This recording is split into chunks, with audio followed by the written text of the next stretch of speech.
French composer Germaine Tailleferre was actually born Marcel Germaine Tailleferre in 1892 and passing away in 1983. Her parents considered music to be inappropriate for a young lady, but she was able to convince her parents to allow her to pursue music at the Paris Conservatoire, where she studied accompaniment, harmony, and counterpoint. While attending the Conservatoire, she also met fellow composers Auric, Milhaud, and Honegger. After composing her string quartet in 1918, she joined the Les Nouveaux Jeunes. This group consisted of composers identifying with the aesthetic of satirical composer Eric Satie and playwright Jean Cocteau. In addition to these two, Tailleferre, Dury, and Poulenc became known as the group we know now as Les Cygnes. Post-graduation, she briefly had informal lessons in orchestration under Maurice Ravel. Tailleferre was married for a while to American author Ralph Barton in 1925, and then Jean Legault, a French lawyer.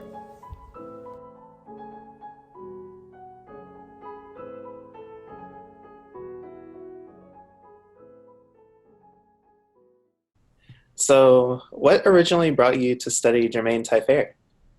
It's kind of a weird story. I started out thinking I was going to study a different female composer from England, Ethel Smith. But then as I got to looking for information on her, there really wasn't a lot. And when I took a 20th century class during my PhD studies, my mentor, the gentleman who ended up being my mentor, is a specialist on Georges Auric out of Les Six. And he brought me to Germaine.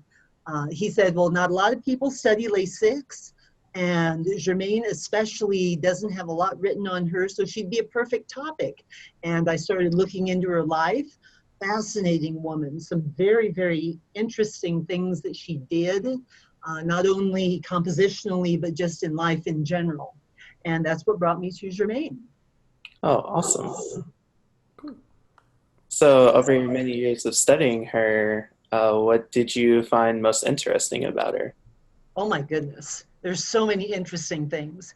Her first marriage was to a gentleman who was a cartoonist for the New Yorker magazine, and they'd only known each other for 2 weeks before they got engaged and got married. And that did not end well. That actually ended very badly. She ended up pregnant. He didn't want children. So when she told him that they were going to have a child, he said, oh, no, you wait, you stand still here. Let me go get my gun. I'll shoot you in the stomach. It won't kill you, but it'll kill the baby and life will be good. And obviously she was a little freaked out by that. She ran to a neighbor's house to get away from him, never saw him again. And within the next 6 months, he had killed himself. Oh, that's pretty She wrote a song cycle about it. So it did actually turn out well musically for her. Her one song cycle, it's the evolution of a relationship throughout the song cycle. And the final piece in the song cycle, the text is essentially, I will give you a gift. I'll leave you either yesterday, today, or tomorrow. Boom. Oh. So fascinating woman, fascinating. So how has she influenced you as a music scholar? Oh my goodness. She actually brought me to my sidelight of studying Jacques Offenbach and his operettes. And I came to that backwards. That gave me the opportunity to actually review a book. And that review's out there. It's about the tales of Hoffmann and how his son August had to finish it because Offenbach died before he actually completed the opera. I've also found a couple other female musicians to study, Delphine Ugalde especially. She was one of the original Eurydices in Orpheus Enfer, Orpheus in the Underworld. And Delphine herself wrote 2 little operettes in the style of Offenbach, which, comparing what Delphine did to then what Germaine did as a parody of Jacques Offenbach, they're very, very similar. And Delphine actually ran the opera company, the operette theater that Offenbach had started for a few years after Offenbach's death. I see. What is your favorite composition of hers and why? Oh my goodness. I'm actually partial to the one that I did the American premiere and staging of, Monsieur Petitpas Achète un Chateau, or Monsieur Petitpas Buys a Castle. It's hysterically funny. There's so many. You have to know French theater. They have a particular brand of humor, and it borders on what you would see Monty Python-wise from the British, but it goes a little more towards the very strange side. And that's what I like about Monsieur Petitpas. It brings in some of that very odd humor. And she got that from the Offenbach parodies. One of Offenbach's pieces is called Croquefer, and it's a short little operette, I think 4 characters, but the main action at the end is that instead of the 2 main characters killing each other, they drink what should have been poison but wasn't strong enough to kill them. It just caused both of them to have severe cases of diarrhea, and they literally both run off the stage. And so Tailleferre, in her work, brought in that type of humor to Monsieur Petitpas. So I'm a little bit partial to that piece of her literature. Her harp works are also amazing. Harp was her second instrument after piano, and there's some absolutely fantastic harp works out there that nobody knows. Which of her fellow composers and lacies was the most influential personally?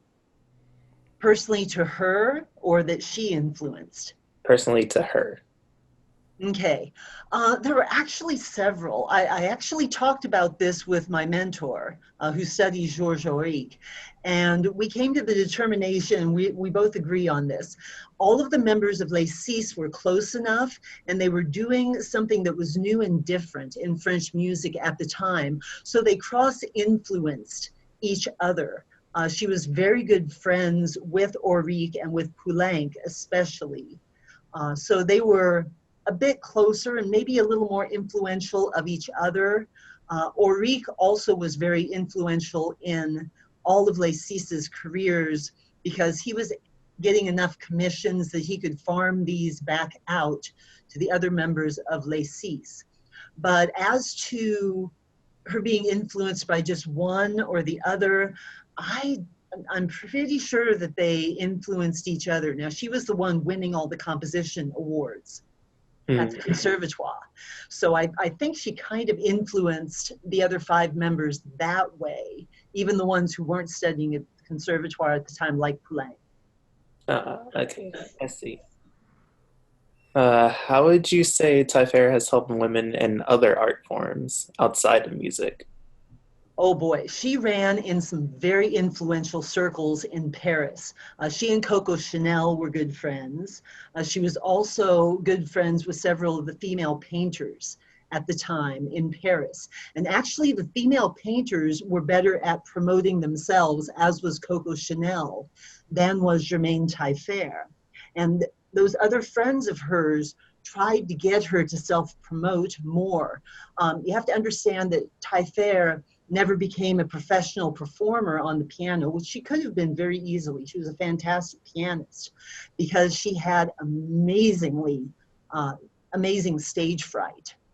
She could not perform in front of other people without totally locking up and shutting down. And I think that's part of the reason that she wasn't so influential upon these other women.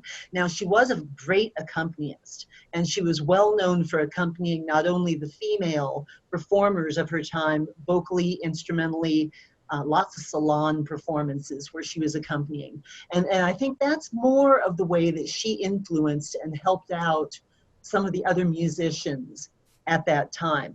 Going back to the idea of who she influenced in Les Six, she would play their music and maybe accompany them in some of their works also. So she was more influential kind of behind the scenes than being an out front, blatant advertiser of herself and other musicians, artists, the designers at the time. Mm-hmm. Sounds like most of us nowadays. Last question. Are there any current female composers that were influenced by her? You know, I think that you can draw a direct line between her and several French female composers. She and Nathalie Boulanger's younger sister, Lily, Tailleferre and Lily were very good friends. So Tailleferre was absolutely crushed when Lily died and reached out through letters to Nathalie Boulanger, asking how she could help and offering some condolences. These letters are on file at the Bibliothèque Nationale Française, where I saw some of them. So I think through some connections with Boulanger, Tailleferre was able to influence, and also, as I said, as an accompanist and as a mentor to some of these younger, both male and female composers. You look at the female composers today, Joan Tower, can trace back to Tailleferre's influence. Tailleferre died in 1983. Anyone who was working in music or studying female composers at that time would bring in a little more of Tailleferre's music. Again, not very well known, but influential in her own right, just by being in France, in Paris at that time, in Philadelphia during World War II. She was influential on some choral music that she composed for a college in Philadelphia while she was waiting out World War II in Philadelphia, and then moved back to Paris and again became involved in the music scene, the salon scene, the radio scene. She was very, very influential in French radio music at that time. Her harp teacher's son actually was in charge of Radio France at that time. And through that connection of her harp teacher, she got into doing a lot of radio work, backing work for radio documentaries. There's one on trains out there that uses all of her music. She wrote compositions, well, like her 5 little radio operas, of which Monsieur Petitpois is one. Very influential through the radio music, and from that point then into film music. All right. Awesome. Well, Dr. Cummings, thank you for letting us interview you. Mm-hmm. Thank you very much.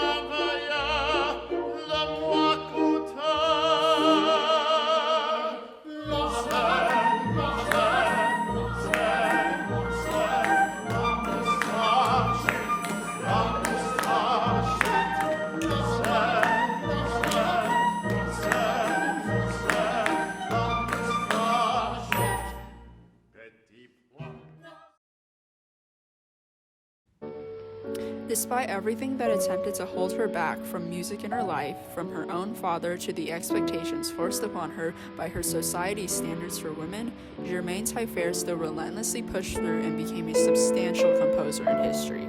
Although she might not be as well known as some of her colleagues, Tailleferre's influence can still be seen all around us. From the connections she made with other artists, her influence as a member of Les Six, and through all the women composers that carried her legacy to our current time. Without a doubt, Tailleferre and her music served as an amazing pioneer for the success and recognition of women in art music today.